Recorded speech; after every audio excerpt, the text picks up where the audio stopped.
Valentine's Day by Alice Elizabeth.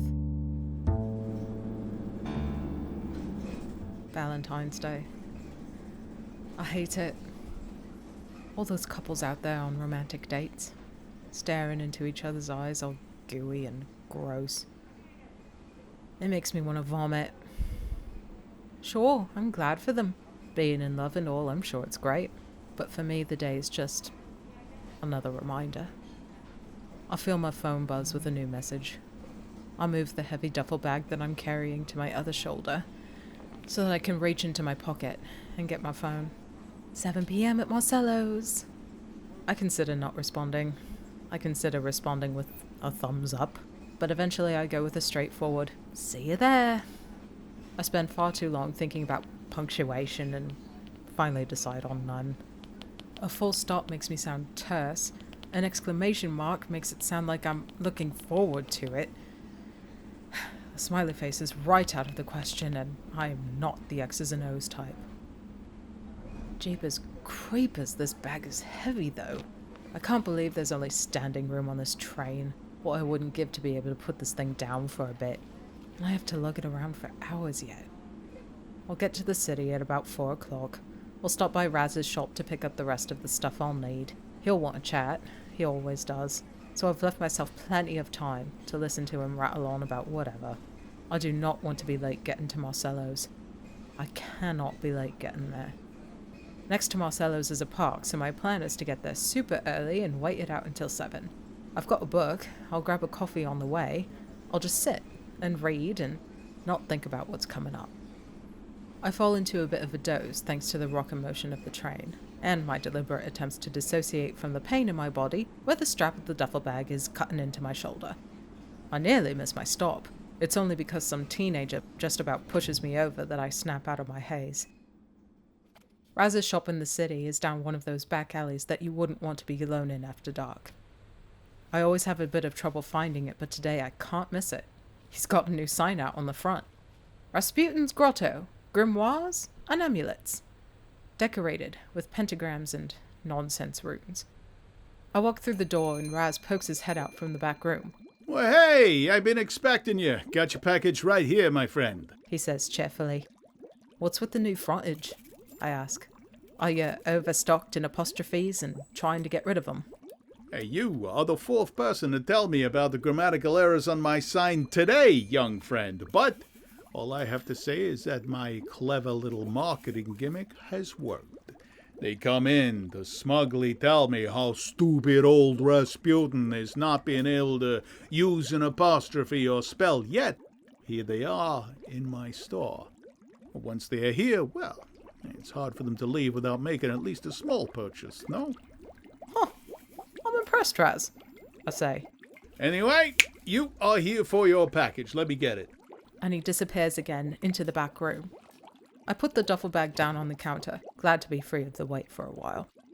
Raz comes back and drops the package next to the cash register. Hey, get that off of there, he says, pointing at the bag.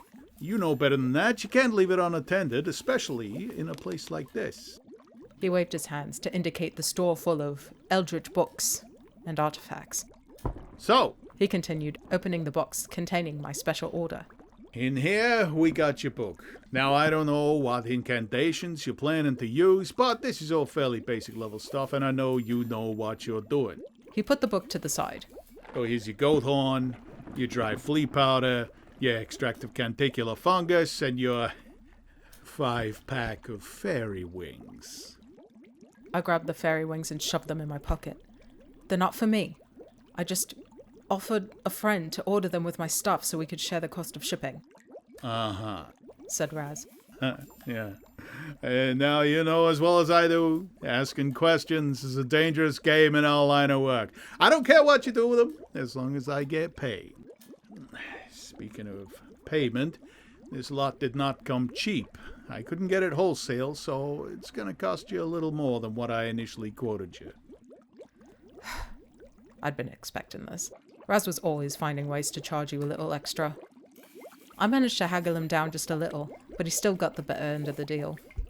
I spent the next half hour listening to Raz tell me all about his plans to franchise the store and Open up Raz's grottos all across the country.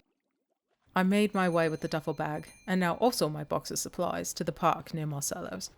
I still had about an hour to kill, which was fine by me. I grabbed a coffee from the shop next to the park and found a bench to sit and read and wait. I used my receipt from the coffee shop to mark the page I would need in the grimoire I bought. I pulled out my battered copy of The Once and Future King and fell to reading. At 5 minutes to 7, I put the book away, threw my coffee cup in the bin, and went into Marcello's. They knew me here and waved me through, past the full tables, through the kitchen, and into the back office. You could work in here.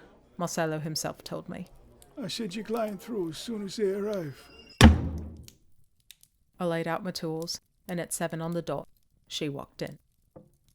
She didn't say anything, just sat down opposite me.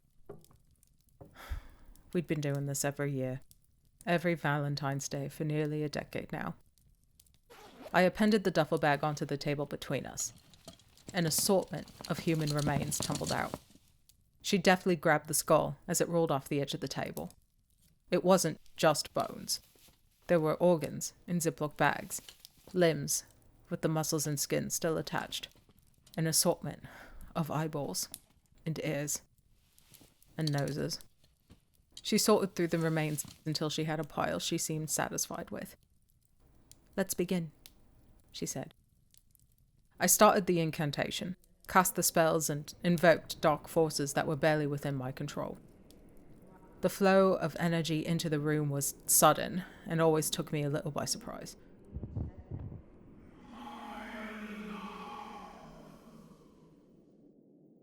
A voice that sounded like it was coming from so far underground that you weren't really sure you'd heard it at all. "My dearest," she said. I didn't look up from the grimoire.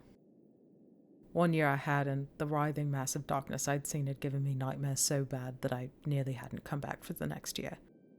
I kept my gaze averted as I slipped out the door and closed it behind me, leaving the woman and her eldritch husband to their annual tryst. Tomorrow there'd be a deposit in my bank account, large enough to allow me a life of leisure for another year, until next Valentine's Day rolled around again. You've been listening to a Steve Parker Audiobooks production.